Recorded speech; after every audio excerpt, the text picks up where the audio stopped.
राष्ट्रीय पुष्कर मेला 2022 का हुआ विधिवत तरीके से शुभारंभ। सीएम अशोक गहलोत पहुंचे पुष्कर, झंडारोहण के साथ पूजा अर्चना कर की शुरुआत, वहीं किया दीपदान। अंतर्राष्ट्रीय पुष्कर मेले का मंगलवार को मुख्यमंत्री अशोक गहलोत ने परंपरागत तरीके से झंडारोहण और पूजा का शुभारंभ किया। पुष्कर मेला आज से शुरू होकर 8 नवंबर तक जारी रहेगा। सीएम अशोक गहलोत के साथ देवस्थान मंत्री शकुंतला रावत, आरटीडीसी अध्यक्ष धर्मेंद्र राठौड़ भी मौजूद रहे।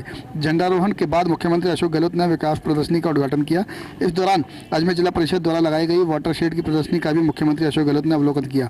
विकास प्रदर्शनी परिसर में ही गहलोत ने स्मार्ट सिटी के करोड़ों रुपए के 8 और अजमेर विकास प्राधिकरण के 3 कार्यों का लोकार्पण किया तथा 4 कार्यों का ऑनलाइन मोड के साथ शिलान्यास भी किया। इसमें राजस्थान लोक सेवा आयोग के सामने अजमेर विकास प्राधिकरण का नवीन भवन, फायसागर रोड पर नाली निर्माण, पुलिस लाइन में स्टेडियम स्टेप तथा वन विभाग द्वारा बॉटनिकल पार्क का शिलान्यास भी किया गया। इसके बाद मुख्यमंत्री पुष्कर के ब्रह्म घाट पहुंचे। वहां पर 1.25 लाख दीपकों के साथ महाआरती में भाग लिया। ब्रह्म घाट पर पूजा अर्चना पंडित हरिप्रसाद ने कराई। ब्रह्म घाट पर सीएम ने पुष्कर सरोवर की पूजा की। उसके पश्चात सरोवर को महाआरती में भी और शामिल हुए और दीपदान भी किया। आज पुष्कर के 52 घाटों पर अयोध्या की तर्ज पर सजाया गया था और इन पर 1.25 लाख दीपकों से दीपदान किया गया। पूजा अर्चना के पश्चात सीएम अशोक गहलोत ने उद्बोधन दिया और उन्होंने कहा कि वह आज यहाँ कोई राजनीतिक बात नहीं करेंगे, न भाषण देंगे। सीएम गहलोत ने सभी लोगों को पुष्कर मेले की शुभकामनाएं दी और इसके बाद वह ब्रह्मघाट में ब्रह्मा मंदिर पर पहुंचे और ब्रह्मा मंदिर पर पहुंचकर उन्होंने ब्रह्मा जी का आशीर्वाद लिया। उसके बाद पुनः जयपुर के लिए रवाना हो गए। 1.25 लाख दीपदान के साथ सरोवर की पूजा अर्चना, वहीं उसके बाद पहुंचे ब्रह्मा मंदिर, जहां पर की पूजा अर्चना और लिया ब्रह्मा जी का आशीर्वाद। एयरपोर्ट के अंदर बम मिलने की सूचना हो और अफरा तफरी नहीं मचे, ऐसा नहीं हो सकता। लेकिन आज एयरपोर्ट पर बम थ्रेट और यात्री बचाव की एक मॉकड्रिल की गई और इसे बहुत बेहतर तरीके से किया गया। यात्रियों में पैनिक भी नहीं फैला और इसे सुरक्षित तरीके से पूरा भी कर लिया गया।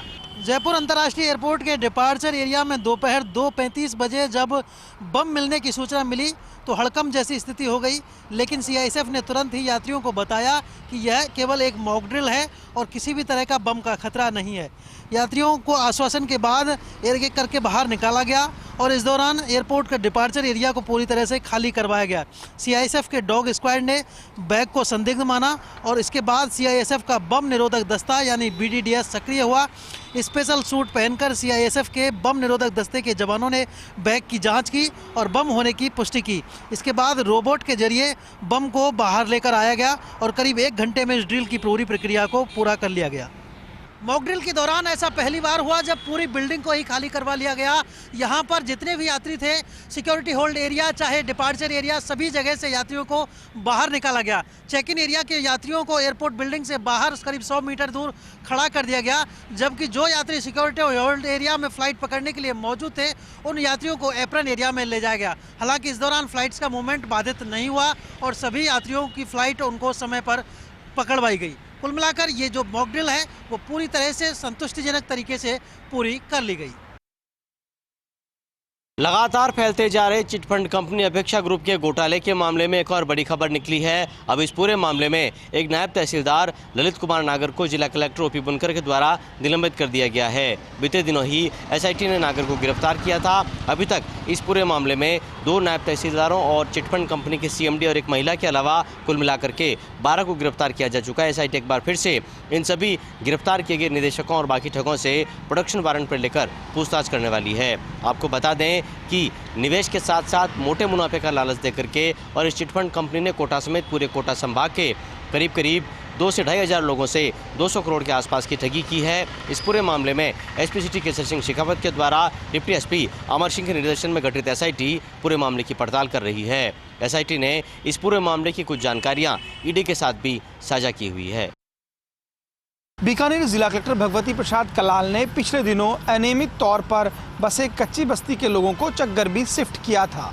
इस प्रोजेक्ट को लेकर भगवती प्रसाद कलाल निरंतर संवेदनशील बने हुए हैं, लगातार कोशिश कर रहे हैं कि यहाँ रहने वाले लोगों का जीवन अपलिफ्ट हो।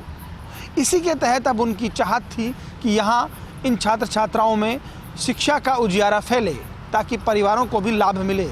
इसके लिए उन्होंने एक कोशिश की। वहाँ पर एक सर्वे करवाया गया जिसमें 400 परिवारों के बीच हुए सर्वे में सामने आया कि 51 छात्र छात्राएँ ऐसे हैं जो या तो स्कूल गए थे या आप जाना चाहते हैं। ऐसे छात्र छात्राओं का सरकारी स्कूल में अस्थायी दाखिला करवाया गया है और आज उन्हें 2 निजी बसों के जरिए स्कूल भेजा गया। ये बसें लगातार उन्हें स्कूल लेकर जाएंगी और वापस लेकर आएंगी। इसमें विंसम स्कूल ने सहयोग किया है। जिला कलेक्टर भगवती प्रसाद कलाल ने कहा कि शिक्षा हर व्यक्ति के जीवन में बेहद ज़रूरी है। हमारी कोशिश भी यही है कि इन छात्र छात्राओं को भी अच्छी शिक्षा मिले। सरकार की मंशा भी यही रहती है। हम कोशिश कर रहे हैं, उम्मीद है इसके अच्छे परिणाम सामने आएंगे। आज स्कूल जाते वक्त ये छात्र छात्राएं खासे उत्साहित नज़र आए। एक तरह से कलेक्टर अंकल को शुक्रिया कहते दिखाई दिए। निश्चित तौर पर देखिए, सरकारी फाइलों के बीच, भागम भाग के बीच इस तरह के प्रयास कोई भी प्रशासनिक अधिकारी यदि संवेदनशीलता दिखाते हुए निजी स्तर पर मॉनिटरिंग करते हुए करता है तो उसके बेहतर परिणाम सामने आते हैं। उम्मीद करें बीकानेर कलेक्टर भगवती प्रसाद की इस पहल के भी सकारात्मक परिणाम सामने आएंगे। जिले के बोली थाना अंतर्गत रतनपुरा गांव में एक छप्पर पोश में आग लगने से घर का चिराग बुझ गया। छप्पर पोश में एकाएक लगी आग से घर में सो रहा 8 माह का अमन आग की भेंट चढ़ गया।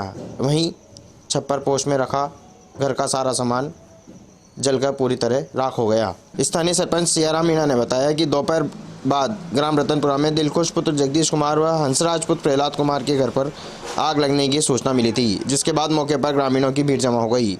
दरअसल दिलखुश की पत्नी तुलसा खेत पर बने छप्पर पोश के समीप ही मूंगफली चुन रही थी। ऐसे में छप्पर पोश में एकाएक आग लग गई।